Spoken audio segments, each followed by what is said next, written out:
प्रणिती शिंदे यांच्या संकल्प सभेला मोहोळमध्ये महिलांची गर्दी करण्यासाठी महिलांना आणण्यात आलं.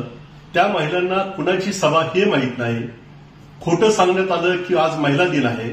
खोटं सांगण्यात आलं की तुम्हाला साडी वाटप करण्यात येणार आहे. अशा पद्धतीच्या भूलथापा देऊन महिलांची गर्दी करण्याची दुर्दैवी वेळ प्रणिती शिंदेवर आलेली आहे.